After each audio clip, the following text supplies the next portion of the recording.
আজকে বলবো এক রহস্যময়ীর কথা, যেই রহস্যময়ী সদা হাস্যময়ী, যেই রহস্যময়ী লাস্যময়ী।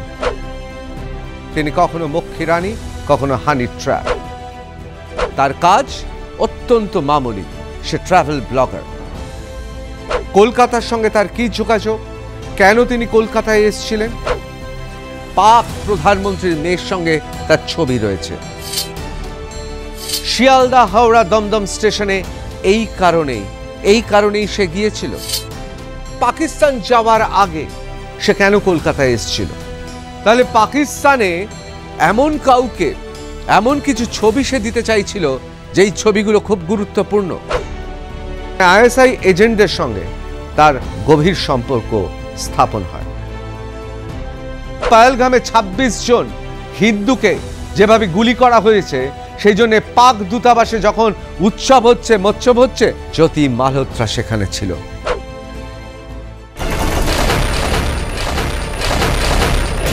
আমি ঋতব্রত ভট্টাচার্য শুরু করছি রণক্ষেত্র। আজকে বলবো এক রহস্যময়ীর কথা, যেই রহস্যময়ী সদা হাস্যময়ী, যেই রহস্যময়ী লাস্যময়ী, যেই রহস্যময়ী তার পরিচয় দেয় ইউটিউবার হিসেবে, ঘুরে বেড়ান দেশে বিদেশে। কিন্তু এর অন্তরালে তিনি কখনো মক্ষী রানী, কখনো হানি ট্র্যাপ, কখনো বা রাষ্ট্রদ্রোহী, অর্থাৎ শত্রুপক্ষের হাতে সংবেদনশীল, জাতীয় সংবেদনশীল তথ্য সে তুলে দেয়। এই রহস্যময় ইতিমধ্যেই পুলিশের জালে। আর এই জ্যোতি মালহোত্রাই আজকে আমাদের বিষয়। কেন আমাদের কলকাতার ক্ষেত্রে খুব গুরুত্বপূর্ণ? কলকাতার সঙ্গে তার কী যোগাযোগ, কেন তিনি কলকাতায় এসেছিলেন, কোন কোন জায়গায় গিয়েছিলেন, কেন তা নিয়ে এত রহস্য, আজকে সে কথাই আপনাদের সামনে তুলে ধরব। প্রথমেই আপনাদের জানাই যে তার যে ইউটিউব চ্যানেল আছে, সেখানে লক্ষাধিক সাবস্ক্রাইবার আছে, কয়েক লক্ষ ভিউ। তার কাজ অত্যন্ত মামুলি, সে ট্রাভেল ব্লগার। কিন্তু এই ট্রাভেল ব্লগার হিসেবে সে কতগুলো সুবিধা নিয়েছে। এখন প্রশ্ন হচ্ছে, এই ট্রাভেল ব্লগার হিসেবে তিনি প্রথমে মানুষের সামনে এলেন, নাকি কোনো এজেন্ডা নিয়ে এসেছেন? এসবই তদন্ত করে দেখা হচ্ছে। তিনবার পাকিস্তানে গিয়েছেন। পাকিস্তানের স্বয়ং পাক প্রধানমন্ত্রীর মেয়ের সঙ্গে তার ছবি রয়েছে। পাকিস্তান দূতাবাসের একাধিক ব্যক্তির সঙ্গে তার সম্পর্ক রয়েছে। তার যতটা অংশ আমরা জানি প্রকাশ্যে এসছে, যতটা অংশ পাবলিক, অনেকে বলছেন তার থেকে অনেক বেশি অংশ অন্ধকারে ঢাকা, অর্থাৎ আমরা জানি না। আজকে আমরা দেখাবো যে এই জ্যোতি মালহোত্রার সঙ্গে কলকাতার কি কানেকশন, কলকাতার কি যোগাযোগ, কেন কলকাতার বিভিন্ন জায়গায়, জনবহুল জায়গায় তিনি ঘুরেছেন, এর পেছনে কোন রহস্য আছে, তাই আজকে আপনাদের সামনে তুলে ধরব। প্রথমেই চলে যাই দ্য টেলিগ্রাফ, তার একটা রিপোর্টিংয়ে। খুব গুরুত্বপূর্ণ এই রিপোর্টিংটা। ফ্রম, এখানে একটি ব্যারাকপুরের একটি বিরিয়ানি সংস্থার নাম, biryani to defence zones, suspected Pakistan spy জ্যোতি's Bengal trail under scrutiny. The Haryana vlogger, during her visit to Bengal, had been to Barakpur, Shiliguri, Shialda, Howrah, Damdam station and other strategically sensitive zone. এখন প্রশ্ন হচ্ছে, এই সব জায়গাগুলোতে কেন গিয়েছিলেন? যে ট্রাভেল ব্লগার বিভিন্ন জায়গায়, বিশেষ করে গ্ল্যামারাস জায়গায় দাঁড়িয়ে মানুষকে দেখান, যিনি পাকিস্তান থেকে শুরু করে ভুটান পর্যন্ত বিভিন্ন জায়গায় এমন সমস্ত এক্সোটিক জায়গা তুলে ধরেন যাতে তার সাবস্ক্রাইবার বাড়ে, সেখানে তিনি এই জায়গাগুলোতে কি করছিলেন? প্রথম প্রশ্ন, যেখানে তিনি বিরিয়ানি খেতে গিয়েছিলেন, সেটা কি কলকাতার সবচেয়ে নামকরা বিরিয়ানি প্রস্তুতকারক সংস্থা? না। 1 থেকে 10-এর মধ্যে যদি ধরি, তাহলে তো আরও অনেক সংস্থা ছিল। এমনকি খোদ কলকাতায় পার্ক স্ট্রিট থেকে শুরু করে নিউ টাউন, সল্টলেক থেকে শুরু করে দক্ষিণ কলকাতায় অনেক নামি দামি সুসজ্জিত সেই সমস্ত বিরিয়ানি প্রস্তুতকারক রয়েছেন, যাদের বিরিয়ানি গোটা পৃথিবী জুড়ে তাদের খ্যাতি রয়েছে। তাহলে হঠাৎ এখানে কেন বিরিয়ানি খেতে গেলেন? অনেকে বলছেন আসলে বারাকপুরে গিয়েছিলেন তার কারণ বারাক, অর্থাৎ সেখানে একটা মিলিটারি এস্টাবলিশমেন্ট আছে। আর সেই জন্যেই ব্যারাকপুরে। এবং এই ব্যারাকপুরে যাওয়ার পথে তিনি যখন টোটোতে ছিলেন সেই সময় ছবি তোলার চেষ্টা করেছিলেন ওপর থেকে, ব্রিজের ওপর থেকে। এবং এই ছবি নিশ্চয়ই তার ইউটিউব চ্যানেলের জন্য নয়, তাহলে কাকে দেওয়ার জন্য? ঠিক একই প্রশ্ন উঠছে, কেন সে শিলিগুড়িতে গিয়েছিল? তার কারণ সুকনা থেকে শুরু করে একের পর এক আমাদের মিলিটারি বেস রয়েছে খুব গুরুত্বপূর্ণ। এবং অবশ্যই চিকেন স্নেক, অর্থাৎ আমাদের অত্যন্ত সংবেদনশীল জায়গা। Howrah station, Dumdum station, Sealdah station, জনবহুল এই তিনটে স্টেশনে কেন তিনি ছবি তুলেছিলেন, কি দেখাতে চেয়েছিলেন? এই তিনটে স্টেশনই অত্যন্ত জনবহুল। আমরা জানি জঙ্গিরা যখন কোনো বিস্ফোরণ ঘটায় তখন যত জনবহুল জায়গা হবে তত তাদের সুবিধা, অর্থাৎ হতাহত সংখ্যা তত হবে, অর্থাৎ তাদের অপারেশন সফল হবে। তাহলে কি শিয়ালদা, হাওড়া, দমদম স্টেশনে এই কারণেই সে গিয়েছিল? এই সমস্ত কৌশলগত জায়গাগুলো, যেগুলোকে স্ট্র্যাটেজিক্যাল ইম্পর্টেন্ট লোকেশনস বলা হয়, এই জায়গাগুলোতে কেন সে ঘুরছিল? তার আগে একবার চলে যাই। সে কি বলছে? She is said to have visited Kolkata at least 3 times, তিনবার, arriving by train. এখানেও একটা প্রশ্ন, কেন ট্রেনে আসছে? যে এত বিলাসবহুল জীবনযাপন করে, যে পাক প্রধানমন্ত্রীর মেয়ের সঙ্গে যা ছবি দেয়, সে হঠাৎ ট্রেনে আসছে কেন? তার কারণটা হচ্ছে ট্রেনে এলে সুবিধা থাকে, অনেকক্ষণ ধরে বিভিন্ন স্ট্র্যাটেজিক্যাল লোকেশন, সেই লোকেশনগুলোকে ছবি তোলা যায়। এবং সেই ছবি তোলার জন্যই কি তার ট্রেনে কলকাতায় আগমন? Her last visit occurred around 3 months ago, a month before she allegedly traveled to Pakistan. এখন প্রশ্ন হচ্ছে, পাকিস্তান যাওয়ার আগে সে কেন কলকাতায় এসেছিল? তাহলে পাকিস্তানে এমন কিছু ছবি সে দিতে চাইছিল যেই ছবিগুলো খুব গুরুত্বপূর্ণ, এবং সেই কারণে তাই কলকাতায় আসা। Beyond Kolkata, her journeys spanned North Bengal, Nadia and chicken snake. মিলটা কোথায়?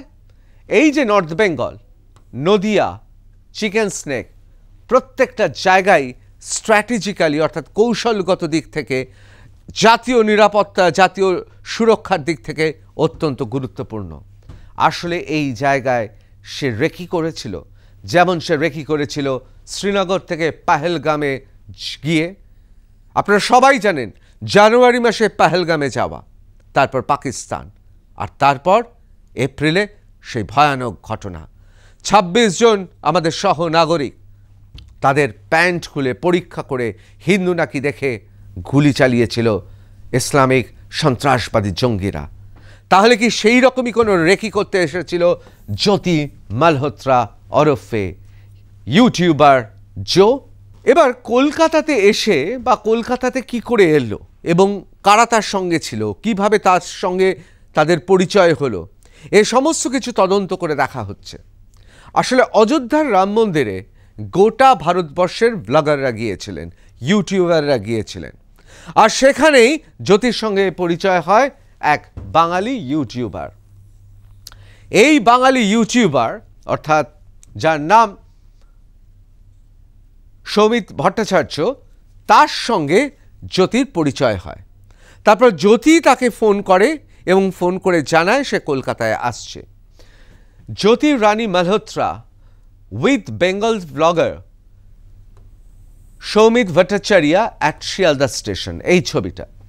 Malhotra's travel companion during her time in Kolkata was Bengali vlogger Shomit Bhattacharya, according to report.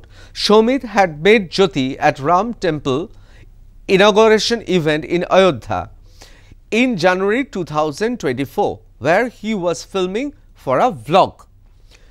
এই সৌমিত ভট্টাচার্য তার একটা ব্লগ শ্যুট করতে অযোধ্যার রাম মন্দিরে গিয়েছিল, আর সেখানেই তার সঙ্গে জ্যোতি রানী মালহোত্রার পরিচয়। Jyoti contacted him after reaching Kolkata, অর্থাৎ জ্যোতি নিজেই তার সঙ্গে যোগাযোগ করে এবং তাকে বলে, তার সঙ্গে কথা বলে, এবং সে প্রাথমিকভাবে কলকাতাতে এসে অপারেশন চালানোর জন্য সঙ্গী খুঁজছিল, যেমন আমরা দেখেছি পুরীতে, সেখানে প্রিয়াঙ্কা সেনাপতির সঙ্গে সে সম্পর্ক স্থাপন করে। সেই প্রিয়াঙ্কা সেনাপতি ইউটিউবার। আসলে ইউটিউবারদের ভারত জুড়ে একটা গোষ্ঠী রয়েছে। এক ইউটিউবার আরেক ইউটিউবারকে সহযোদ্ধা ভাবে, আর সেই কারণেই খুব সহজ সরলভাবে মেলামেশা করে তার আস্থা অর্জন করা যায়, যেমন সমিতের আস্থা অর্জন করেছিল জ্যোতিরানী মালহোত্রা। এরপর চলে আসি, এরপর ব্যারাকপুরের সে বিখ্যাত রেস্তোরাঁ যেখানে বসে আছে জ্যোতি মালহোত্রা। তখনও তার পাশে উল্টো দিকে যিনি বসে আছেন তিনি কি ভাবতে পেরেছিলেন কি জঘন্য মতলব নিয়ে সে আসলে ব্যারাকপুরে? কেন কলকাতা ছেড়ে ব্যারাকপুরে? তার কারণ অবশ্যই সেখানে আমরা জানি সেনাবাহিনীর গুরুত্বপূর্ণ অ্যাসেট বা সম্পত্তি রয়েছে। আসলে সেগুলো ছবি তোলা, রেকি করা, এগুলো তার কাছে খুব গুরুত্বপূর্ণ ছিল। সেখান থেকে from Barrackpore they took a launch to Sheoraphuli Ghat. এবার ভাবুন, কলকাতা থেকে কজনে কোনো প্রয়োজন না থাকলে শেওড়াফুলিতে বেড়াতে যান? কেন জ্যোতি মালহোত্রা, যিনি এত বড় ইউটিউবার, তিনি হঠাৎ শেওড়াফুলি ঘাটে গেলেন? আসলে শেওড়াফুলিতে আমরা অনেকেই জানি না খুব গুরুত্বপূর্ণ একটি জায়গা রয়েছে। কেন গুরুত্বপূর্ণ বলছি? স্ট্র্যাটেজিক্যালি অর্থাৎ কৌশলগতভাবে খুব গুরুত্বপূর্ণ, বিশেষ করে জঙ্গিদের কাছে। তার কারণ সেখানে সেনাবাহিনীর বিশেষ প্রশিক্ষণ শিবির চলে, অর্থাৎ সেখানে প্রশিক্ষণ দেওয়া হয়। ঠিক একইভাবে দক্ষিণেশ্বর গিয়েছিল, কালীঘাটে যায়নি, দক্ষিণেশ্বরে গিয়েছিল। কি ভাবছেন মায়ের ডাকে? না, মনে রাখবেন দক্ষিণেশ্বরেও আমাদের সেনাবাহিনীর খুব গুরুত্বপূর্ণ অ্যাসেট আছে। বেছে বেছে শেওড়াফুলি থেকে দক্ষিণেশ্বর সমস্ত জায়গায় সে শুধুমাত্র গিয়েছিল তার কারণ সেখানে সেনাবাহিনীর ছাউনি আছে, কোথাও সেনাবাহিনীর অ্যাসেট বা সম্পত্তি আছে। তারপর লোক দেখানো, আমরা জানি সেখান থেকে দেন a train to Lilua to attend a wedding of another travel vlogger named Mohit। অর্থাৎ মোহিত বলে আরেকজন ইউটিউবার আছে, ভ্লগার আছে, তার বিয়েতে গিয়েছিল। আসলে এই বিয়েতে যাওয়াটা একটা অজুহাত। এই অজুহাতের পেছনে ছিল একটা ভয়ঙ্কর নকশা, এবং সেই নকশা রাষ্ট্রদ্রোহিতার নকশা। অ্যাকর্ডিং টু প্রিলিমিনারি ফাইন্ডিংস, প্রাথমিকভাবে যা দেখা গিয়েছে, Jyoti captured videos of densely populated areas of Calcutta and documented a train ride from Shialda station।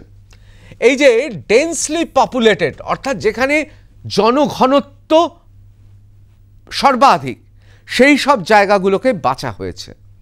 কারা বাছে এগুলো? কেন বাছে? আবার আপনাদের বলি, জঙ্গিদের প্রথম নিশানা থাকে যতটা সম্ভব জনবহুল জায়গায় বিস্ফোরণ ঘটানো।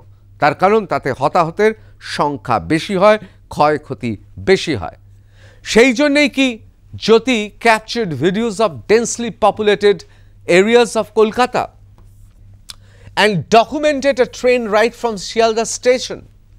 এই যে ট্রেন রাইড শিয়ালদা স্টেশন, আমরা তো সাধারণ চোখে আশেপাশে যারা রয়েছে তারা দেখছেন একজন হাস্যময়ী তন্নি, তিনি ইউটিউবের জন্য ভিডিও করছেন, কিন্তু এর পেছনে ভাবুন, ঠান্ডা মাথায় ভাবুন যে কীরকম বুদ্ধি। এই যে ভিডিওটা করছে শিয়ালদা স্টেশনে রাইড নেওয়ার সময়, কোনো চিপ নয়, কোনো ইন্টারনেট নয়, সমস্ত পৃথিবীর যে কোনো জায়গায় ইউটিউবে দেখা যাবে, অর্থাৎ প্রকাশ্যে সে দেখিয়ে দিচ্ছে। অর্থাৎ পাকিস্তানে বসে যাদের ওই ইউটিউব দেখার, তারা ঠিক দেখে নেবে কোথায় কোন লোকেশন আছে, কোনো সমস্যাই নেই।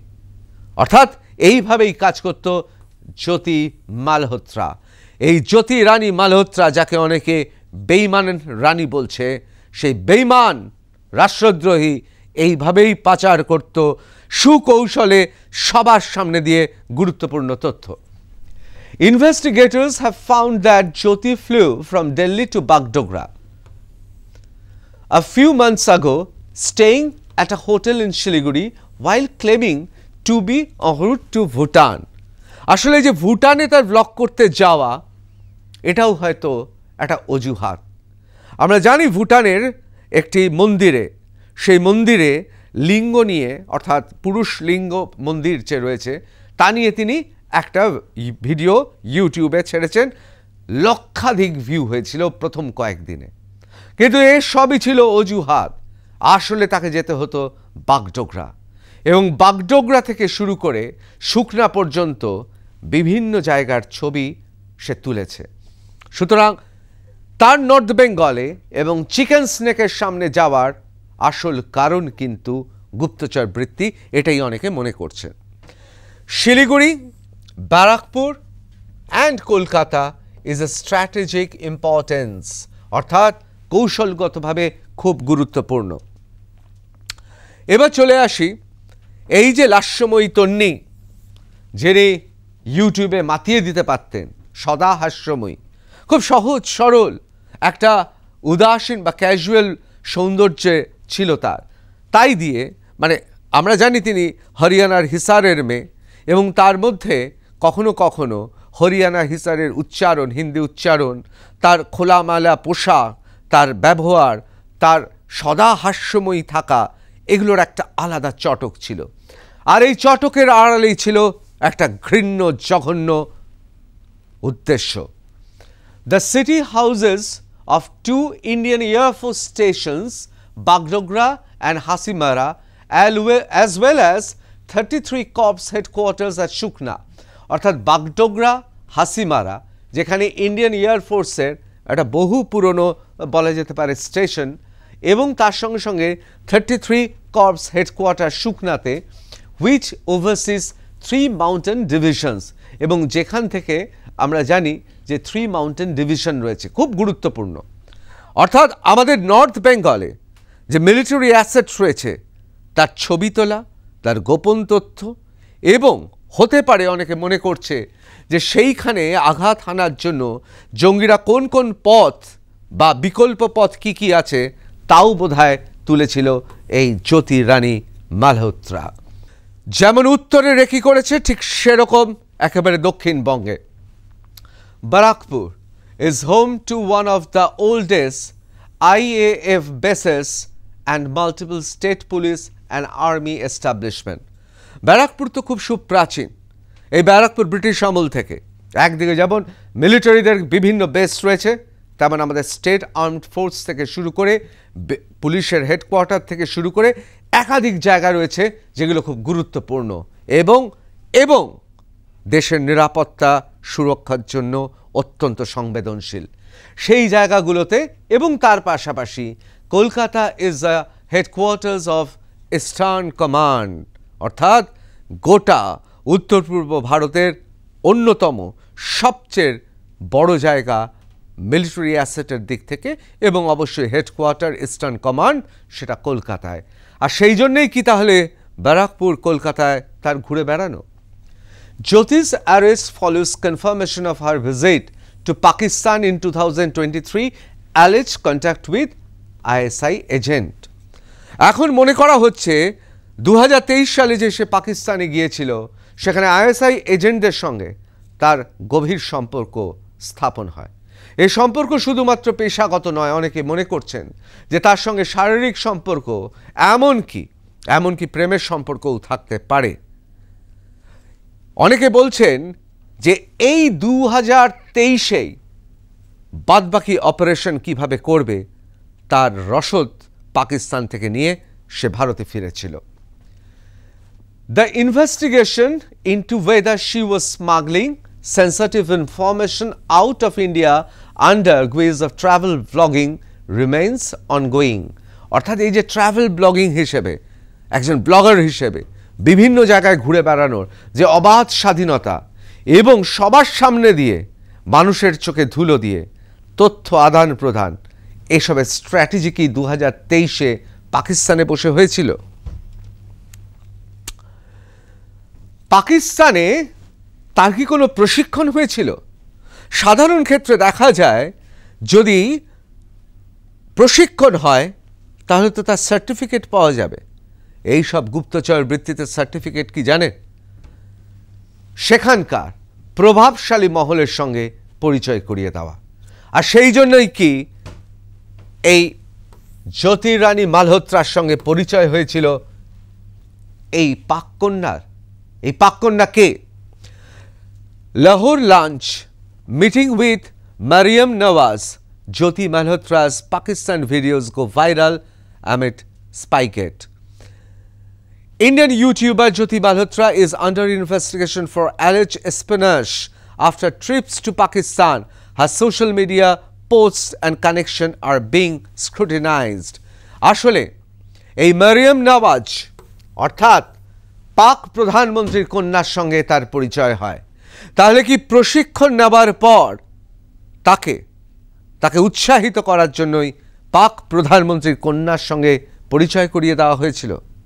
আর সেই ছবি পোস্ট করে একদিকে যেমন তার গ্ল্যামার, তার পপুলারিটি বাড়াতে চেয়েছে, অন্যদিকে পাকিস্তানকেও বুঝিয়েছে আমি কত বড় পাক প্রেমী, আমি কত বড় রাষ্ট্রদ্রোহী, দেশদ্রোহী। Spy YouTuber established contacts up to terror hub Pak-Afghan border. Jyoti Malhotra, a Haryana-based travel vlogger, is among 11 people who have been arrested on charge of spying for Pakistan. গ্রেফতার করা হয়েছে পাকিস্তানের সঙ্গে গুপ্তচর বৃত্তির কাজে লিপ্ত থাকার জন্য। শুধু সে একা নয়, তার সঙ্গে আরও 11 জন আছে। In short, Jyoti Malhotra arrested for sharing sensitive information with Pak agents linked to a major module of Pakistan spy agency ISI. দেখুন, একটা জিনিস অনেককে ভাবাচ্ছে যে তার যা টাকা রয়েছে এবং তার যে যোগাযোগ রয়েছে তার তো পৃথিবীর বিভিন্ন এক্সোটিক জায়গায় যাওয়ার কথা। মানে কখনো মরক্কো, কখনো ফরাসি দেশ, কখনো ইতালির, কখনো ফ্রেঞ্চ রিভেরিয়া, কখনো বা উত্তর দক্ষিণ আমেরিকা, অথবা কঙ্গো জঙ্গল থেকে শুরু করে আমাজন। কিন্তু বেছে বেছে সে শত্রু দেশ, যে দেশগুলি আমাদের সঙ্গে সম্পর্ক ভালো নয়, যে দেশগুলো গুপ্তচর বৃত্তি করতে পারে, এই রকম দেশগুলোতে কেন যেত? যেমন বাংলাদেশ, যেমন চীন, এমন কি বলবো ভুটানও। তার কারণ ভুটানের ভৌগোলিক অবস্থানও অত্যন্ত স্ট্র্যাটেজিকভাবে ভারতের পক্ষে খুব গুরুত্বপূর্ণ। তাহলে বারবার পাকিস্তানে যাওয়া, পাকিস্তান দূতাবাসের সঙ্গে তার সম্পর্ক, তার চীনে যাওয়া, তার বাংলাদেশে যাওয়া এবং তার ভুটানের যাওয়া অত্যন্ত রহস্যময়। আইএসআইয়ের সঙ্গে তার যোগাযোগ স্পষ্ট ছিল এবং তা আরও পরবর্তীকালে দিনের আলোর মতো স্পষ্ট হয়ে যায়। সেরকম একটা স্লাইড আপনাদের দেখাবো। এই যে দেখছেন, যেদিন পাহেলগামের ঘটনা ঘটে, যেদিন 26 জনকে প্যান্ট খুলে দেখা হয় হিন্দু নাকি, তারপর ইসলামিক সন্ত্রাসবাদী জঙ্গিরা তারা গুলি করে, ঠিক সেই দিন কি হচ্ছিল? পাক দূতাবাসে দিল্লিতে বিভিন্ন মিডিয়ার ক্যামেরাতে সেই ছবি ধরা পড়েছিল। এই যে ব্যক্তি, ইনি পাক দূতাবাসের, অবশ্যই পাক দূতাবাসের নিচু স্তরের কর্মী, অর্থাৎ বেয়ারার কাজ করেন। তাকে দিয়ে কেক আনতে পাঠায়, আর যখন সে কেক আনতে যায়, অর্থাৎ সে কেক নিয়ে যখন ফিরছে, হাতে কেক দূতাবাসে ঢুকছে, তখন মিডিয়ার মুখোমুখি পড়ে যায়। তাকে বারবার জিজ্ঞেস করা হয় এই কেকটা কিসের জন্য? কোনো সেলিব্রেশন হচ্ছে, উদযাপন হচ্ছে? অর্থাৎ পাহেলগামে 26 জন হিন্দুকে যেভাবে গুলি করা হয়েছে, সেই জন্যে পাক দূতাবাসে যখন উৎসব হচ্ছে, মৎসব হচ্ছে, একটা প্রশ্নের উত্তর দেয়নি। সেই জন্য অনেকে বলছে যে আপাত দৃষ্টিতে একে নিচু স্তরের পাক দূতাবাস কর্মী মনে হলেও আসলে সেও প্রশিক্ষিত আইএসআই এজেন্ট, যে পাক দূতাবাসে যাকে নিয়ে আসা হয়েছে বিশেষ উদ্দেশ্যে। আর এই ছবি যখন তোলা হচ্ছে, অনেকে বলছেন, প্রত্যক্ষদর্শীরা বলছেন, জ্যোতি মালহোত্রা সেখানে ছিল। তাহলে পাহেলগামের যে ঘটনার জন্য উৎসব পালন করছিল পাক দূতাবাস, সেখানে কি জ্যোতি মালহোত্রা ছিল? এই প্রশ্নটা অত্যন্ত বড়। অনেকে বলছেন আসলে সেদিনের ঘটনা দিনের আলোর মতো স্পষ্ট। আসলে জ্যোতি মালহোত্রা সে নিজেকে অন্তত ভারতীয় ভাবত না। ভারতীয় জন্মসূত্রে ভারতীয় হিসেবে এবং ভারতীয় পাসপোর্ট হোল্ডার হিসেবে সে সব সুযোগ সুবিধা নিয়েছিল গুপ্তচর হিসেবে। এখন প্রশ্ন হচ্ছে, এই জ্যোতি মালহোত্রার মোডাস অপারেন্ডি কি?